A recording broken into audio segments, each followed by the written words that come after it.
சோதரம் அல்லேலியா, சோதரம் சோதரம். நன்றி ஆண்டவரே. சோதரம் இந்த அதிகாலையிலே இந்த கான்பரன்ஸ் காலில் கலந்து கொண்டு ஒவ்வொரு வரையும் பெரிய ஆசீர்வதித்து வழிநடத்தி கருத்துக்குள்ளே எல்லாவற்றையும் ஒப்பித்தரும் ஒரு பரிசுத்தாவியின் வழிநடத்துவதில் நாங்கள் செயல்பட கிருபை செய்யணும். சத்தம் கேட்டு திட்டம் செய்ய கிருபை செய்தலாம். சோதரம் சோதரம் சோதரம். இன்றைக்கு நாம் தியானிக்க வேண்டிய தலைப்பு கர்த்தரை மறவாது. கர்த்தரை மறவாது. அதற்காக எடுத்துக்கொண்ட வசனம் சங்கீதம் 103. சங்கீதம் 103 1ஆம் வசனம் 2ஆம். என் ஆத்துமாவே கர்த்தரை ஸ்தோத்திரி, என் முழு உள்ளமே அவருடைய பரிசுத்த நாமத்தை ஸ்தோத்திரி. என் ஆத்துமாவே கர்த்தரை ஸ்தோத்திரி, அவர் செய்த சகல உபகாரங்களையும் மறவாது. நாம் ஒவ்வொரு நாளையும் தொடங்கும் போது ஆத்மாவிலிருந்து சோத்தரிக்கும் கர்த்தர், முழு உள்ளத்தோடு சோத்தரிக்கும், அவருடைய பரிசுத்த நாமத்தை சோத்தரி. அவர் செய்த ஒவ்வொரு காரியங்களும் நினைத்து நினைத்து நன்றி சொல்லி சோத்தரித்து நாம் ஒவ்வொரு நாளையும் ஆரம்பிக்க வேண்டும், நடத்த வேண்டும். எப்பொழுது அந்தி சொல்லி மதியான வேலையிலே அவரை நோக்கி ஜெபமணி சோத்திரமான வேதத்திலே ஒரு சில கர்த்தரை மறவாதே அப்படிங்கிற கருத்துடன் இருக்க வசனத்தை பார்ப்போம். உபாகமம் 6:12. நீ அடிமைப்பட்டிருந்த வீடாகிய எகிப்து தேசத்திலிருந்து உன்னை புறப்பட பண்ணினவர் கர்த்தரை மறவாதபடிக்கு எச்சரிக்கையாய். கர்த்தரை மறவாதபடிக்கு எச்சரிக்கையாயிருக்கு. இஸ்ரேல் ஜனங்கள் 430 வருடங்கள் எகிப்து தேசத்திலே அடிமையாக இருந்து 10 வாதைகளை எகிப்தியருக்கு கொடுத்து அதன் மூலம் ஆண்டவர் எவ்வளவு அதிசயமான முறையில் அவர்கள் அடிமைப்பட்டிருந்த எகிப்து தேசத்திலே அவர்கள் பொன்னுடைமைகளையும் வெள்ளியுடைமைகளையும் கேட்டு வாங்கி பெற்று அவர்கள் கிளம்பினதை நாம் அறிவோம். தேவதூதர்கள் உண்ணக்கூடிய மன்னாவை கொடுத்து போஷித்து பெண்கடலை 2ஆக பிளந்து கடக்கப்படி 40 வருடங்கள் அவர்கள் செய்த தத்துவத்தினாலே வனாந்தரத்தை சுற்றி திரிந்து கானான் தேசத்துக்கு வந்தார். அப்படி அடிமைப்பட்டிருந்த வீடாக எகிப்து தேசத்திலிருந்து புறப்பட பண்ணின கர்த்தரை மறவாதபடிக்கு எச்சரிக்கையா என்று உபாகம் சொல்லி சொன்னார். சங்கீதம் 119:93. நான் ஒருபோதும் உங்களுடைய கட்டளைகளை மறக்க மாட்டேன், அவைகளால் நீர் என்னை வீழ்த்தித்தீர் என்று தாவி சொல்லுவார். அவர் கொடுத்த கட்டளைகளை மறக்கவே மாட்டேன் என்று தாவி அவைகளால் என்னை வீழ்த்தித்தீர் என்று சொல்லுவார்.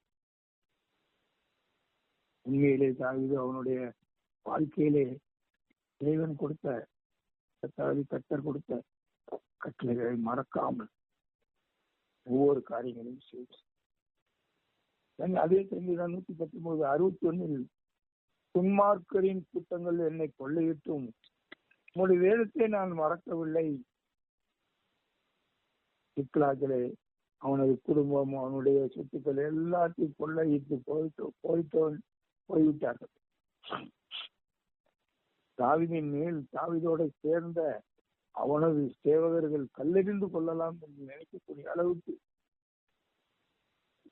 காரியம் நடந்தது. தாவீது மிகவும் அழகான்.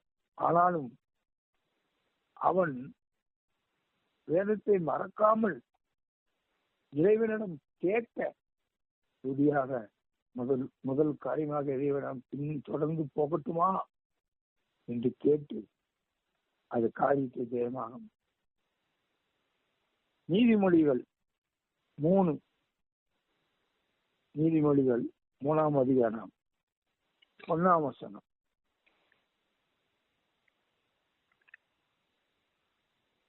என் மகனே, என் போதகத்தை மறவாதே, உன் இருதயம் என் கட்டளைகளை காக்கப்படும்.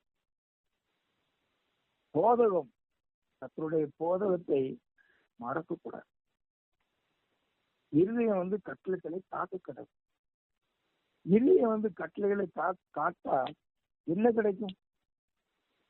போதகத்தை மறக்காமல் இருந்தால் என்ன கிடைக்கும்? பின்வரும் வசனங்கள்ல அது சொல்லப்பட்டுள்ளது. நீதிமொழிகள் 3:2 அவைகள் உனக்கு நீடித்த நாட்களையும் தீர்க்காசையும் சமாதானத்தையும் பெருக பண்ணும். கிருபையும் சத்தியமும் உன்னை விட்டு விலகாதிருப்பதா. நீ அவைகளை உன் கழுத்திலே பூண்டு, போதகத்தை கழுத்திலே பூண்டு அவைகளை உன் இருதயமாகிய பலகையில் எழுதிக்கொள். அதனால் தேவனுடைய பார்வையிலும் மனுஷருடைய பார்வையிலும் தயையும் நற்புத்தியும் பெறுவார். தேவனின் போதகத்தை மறக்காமல் கட்டளைகளை நம் கழுத்திலே பூண்டு இருதயமாகிய பலகையில் எழுதி கொண்டால் தீர்க்காயுசு, நீடித்த நாட்கள், சமாதானம், பெருகின சமாதானம், கிருபை, சத்தியம், தேவனுடைய பார்வையிலும் மனுஷனுடைய பார்வையிலும் தயையும் நற்புத்தியும் பெறுவாயும் சொல்றோம்.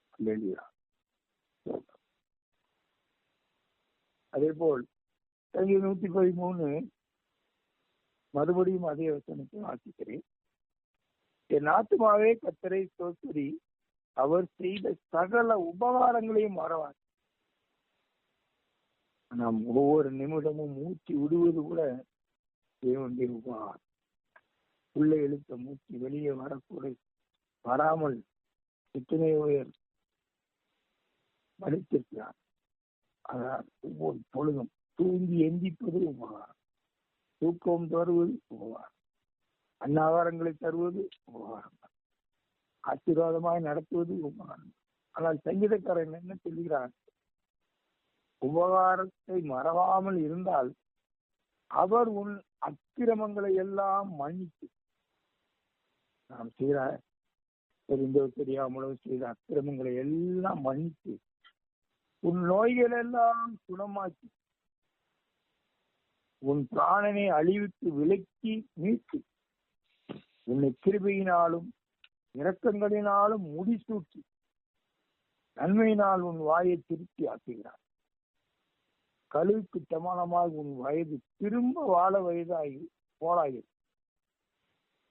கழுவு ஒரு 50 வருடம் கழித்து தனிமையில இருந்து தேவனை தியானித்து மறுபடியும் வாழ வயதை பெறுவது போல நாமும் வாழ வயதை பெறலாம். இதற்கு நாம் செய்ய வேண்டியது அவருடைய உபகாரங்களை மறக்கக்கூடாது, கர்த்தரை மறக்கக்கூடாது. எபிரேயர் 13:2 அந்நியரை உபசரிக்க மறவாதிருங்கள், அதனாலே சிலர் அறியாமல் தூதரையும் உபசரித்ததும். நம்மளை நாடி வந்து அந்நியர் நம்மளை நாடி வந்து கேட்டால் உபசரிக்க மறக்கக்கூடாது. எபிரேயர் 13:16 அன்றியும் நன்மை செய்யவும் தான தர்மம் பண்ணவும் மறவாதிருங்கள், இப்படிப்பட்ட பலிகளின் மேல் தேவன் பிரியமாயிருக்கிறார். இப்படிப்பட்ட பலிகளின் மேல் தேவன் பிரியமாயிருக்கிறார். நன்மை செய்யணும், தான தர்மம் பண்ணணும், இந்த மாதிரி பலிகளை உதரம் தேவன் மிகவும் பிரியமாய் இருக்கிறார். அதை செய்ய வேண்டும். தினம் தினம் நன்மை செய்ய வேண்டும், தான தர்மம் பண்ண வேண்டும். சோதரம், அல்லேலூயா, சோதரம், சோதரம், சோதரம். கர்த்தரை சோதரிக்கிறது முழு உள்ளத்தோட கர்த்தரை சோதிக்கிறது. அவருடைய பரிசுத்த நாமத்தை சோதரிக்கிறது. அவர் செய்த சகல உபகாரங்களையும் மறக்கக்கூடாது. கர்த்தரை மறக்கக்கூடாது, கட்டளையை மறக்கக்கூடாது, வேதத்தை மறக்கவே கூடாது. வேதத்தை அனுதினமும் தியானித்து அந்த வேத வசனங்களை நாம் எவ்வளவு உட்கொள்கிறோமோ, மறக்காமல் உட்கொள்கிறோமோ, அதில் நமக்கு விடுதலை இருக்கிறது. அதற்கு போதகத்தை மறக்கக்கூடாது, கட்டளைகளை உன் இருதயம் அவருடைய கட்டளைகளை காத்தது. அவர் செய்த சகல உபகாரங்களையும் மறக்கும். அந்நியரை உபசரிக்க மறக்கும். நன்மை செய்யவும் தான தர்மம் உணவும் மறக்கும். சோதரம் சோதரம் அல்லேலூயா. கர்த்தரை என் ஆத்மாவே கர்த்தரை ஸ்தோத்திரி, என் முழு உள்ளமே அவருடைய பரிசுத்த நாமத்தை ஸ்தோத்திரி. என் ஆத்மாவே கர்த்தரை ஸ்தோத்திரி, அவர் செய்த சகல உபகாரங்களையும் மறவாதே. ஆமென். அல்லேலூயா. சோதரம் சோதரம் சோதரம் சோதரம் சோதரம் சோதரம். அல்லேலூயா. சோத்திரம் சோத்திரம். Praise the Lord. சோதரம் சோதரம்.